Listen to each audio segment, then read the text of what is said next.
안녕하세요. 컨설팅 2팀 김주연입니다. 저는 부업 어플에 대한 제안 발표를 준비해 보았습니다. 아무래도 해당 업종이 생소하다 보니 많은 레퍼런스를 구할 수가 없는 상황이었는데요.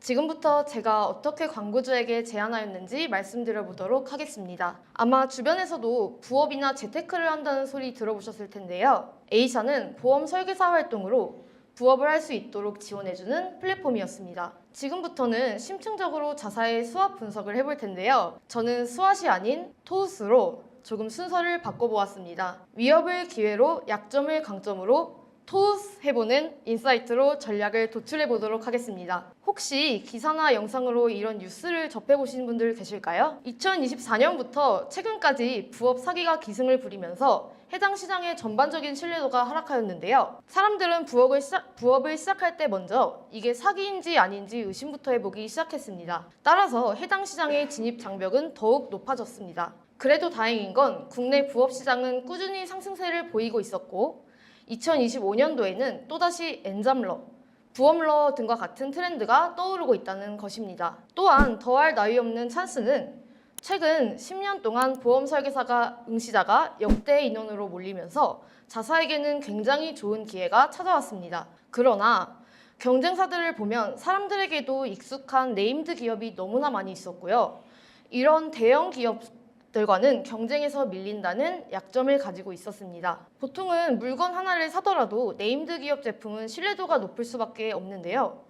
특히 이런 보험 시장에서는 당연히 네임드 기업을 선호할 수밖에 없었습니다. 엎친 데 덮친 격으로 자사는 브랜딩, 인지도, 신뢰도 면에서 모두 치명적인 약점을 가지고 있었습니다. 바로 자사명을 검색해봤을 때 자사에 대한 아무런 정보가 뜨지 않고 있었고 심지어 동일명의 타 업체가 지면을 선점하고 있었다는 것인데요. 브랜드 검색 자체도 불가능하니 자사는 더더욱 네임드 기업과의 경쟁에 의해서 놓일 방도가 없는 상황이었습니다. 그래서 저는 리포지셔닝을 해봤습니다. 포지셔닝을 달리했을 때 법인 보험 대리점을 뜻하는 GA 시장에서 자사는 상위 10위 안에 드는 업체였는데요. 더불어 보험 대리점인 GA 업계는 매년 꾸준히 성장 중에 있었고 앞으로 전망이 밝은 시장이었습니다. 결론적으로 자사는 대형 보험사 시장에서의 경쟁 자체는 불가능하지만 GA 시장에서 규모가 큰 믿음직한 업체로 브랜드 포지셔닝이 필요했습니다. 추가적으로 이러한 GA 시장에서 자사만이 가진 장점들이 있었는데요. 보험 설계사 부업을 활동을 하려면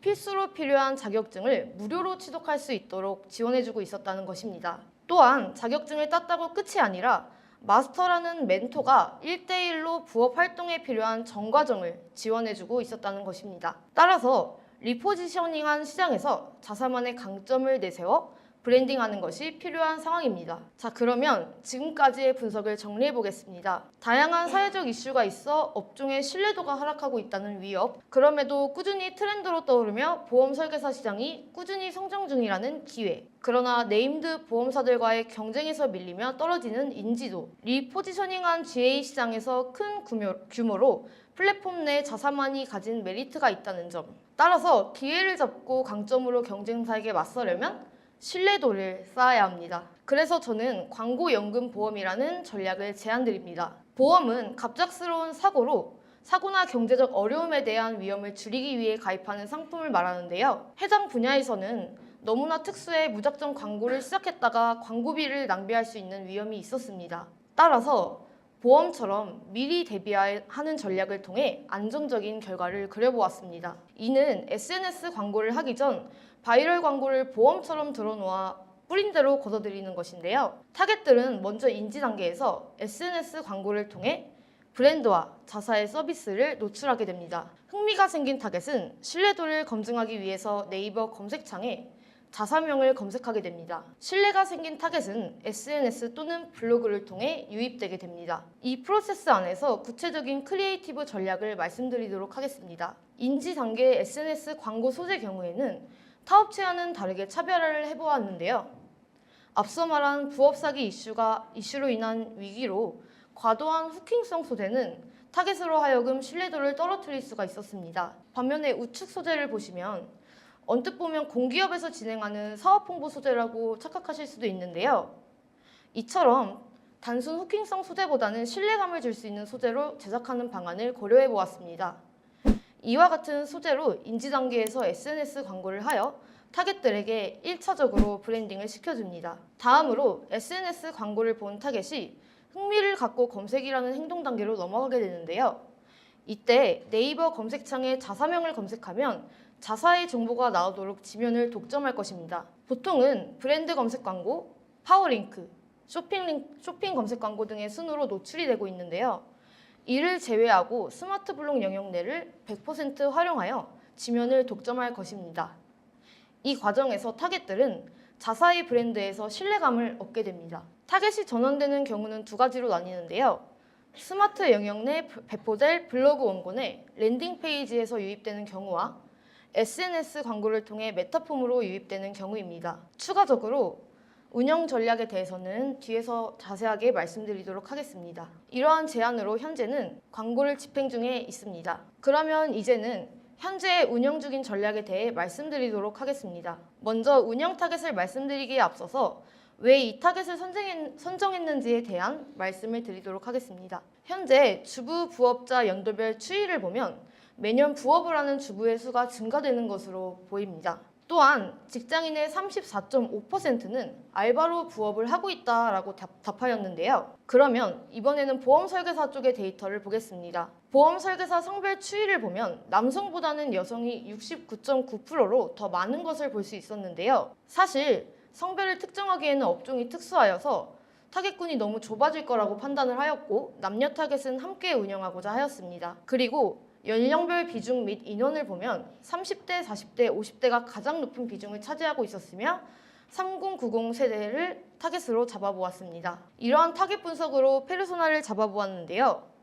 육아로 인해 경력이 단절된 여성, 아이를 키우며 직장에 다니고 있는 워킹맘 등을 주부 타겟으로 묶어보았고요. 본업에 있지만 벌이가 부족하거나 N잡 부업에 대해 알아보고 있는 타겟 모드를 직장인 타겟으로 묶어보았습니다. 이러한 3059 주부 그리고 직장인 타겟으로 어떻게 운영되는지 알아보겠습니다. 먼저 선 작업된 바이럴 광고입니다. 바이럴 작업은 블로그 기자단 배포로 운영되었는데요.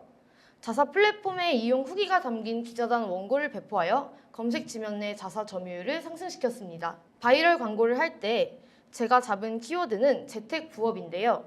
재테크나 부업 등과 같은 키워드로 경쟁 우위에 서기 어려운 것으로 판단하였습니다. 따라서 재택 부업이라는 키워드를 발굴하여 핵심 키워드로 잡아보았고요. 원고 내에 언급하여 배포하여 자사명뿐만 아니라 해당 키워드로 검색하였을 때 노출될 수 있도록 하였습니다. 또한 자사가 가지고 있던 랜딩 페이지를 과감하게 버리고 새롭게 랜딩 페이지를 제작하였습니다. 랜딩 페이지 상단 이미지도 직접 제작하였는데요. 페이지 유입 시 이탈률을 최소화하고자 하였습니다. 따라서 해당 랜딩 페이지를 블로그 원고 하단에 삽입하여 블로그단에서도 유입될 수 있는 인원들을 최대한으로 모집하였습니다. 다음으로 SNS 운영 전략입니다. 구글 폼을 활용한 트래픽 캠페인은 이탈률이 많아 잠재 고객 캠페인으로 운영되었는데요. 앞서 나온 페르소나에 따라 주부 직장인 타겟으로 세분화하여 각 타겟에 맞는 소재를 직접 제작 후 A/B 테스트를 하였습니다. 타겟별 소재입니다. 앞서 말씀드린 것처럼 신뢰감을 제고하기 위해서는 너무 후킹성 있는 톤 앤 매너는 배제하고자 하였습니다. 왼쪽에 있는 것이 바로 히어로 소재인데요. 소재 피로도를 줄이기 위해 비슷한 톤의 소재를 추가 제작하여 테스트 중에 있습니다.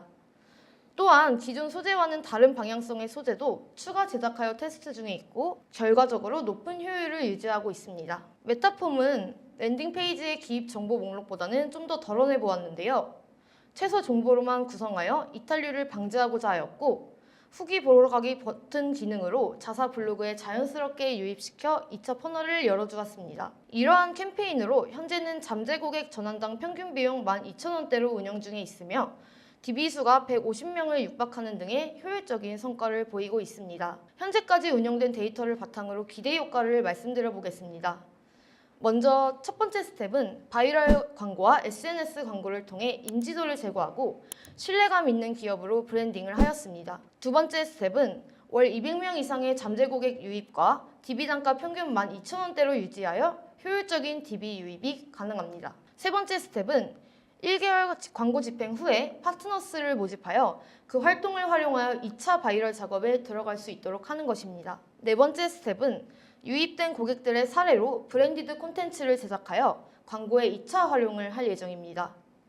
이처럼 성공적인 광고를 통해 추후에도 지속 가능한 선순환 구조를 형성할 수 있게 되었습니다. 해당 업종은 특수하여 A부터 Z까지 어려운 과제들이 많았는데요. 저는 인사이트를 토대로 자사에 꼭 맞는 제안을 도출하여 광고를 성공적으로 운영하고 있습니다. 만약 보편적인 광고 전략을 활용했더라면 이러한 기대 효과를 예상해보지 못했을 것입니다. 역시 광고에는 정답은 없는 것 같습니다. 그러나 저 김주현 마케터가 어떻게든 답을 찾아드리겠습니다. 감사합니다.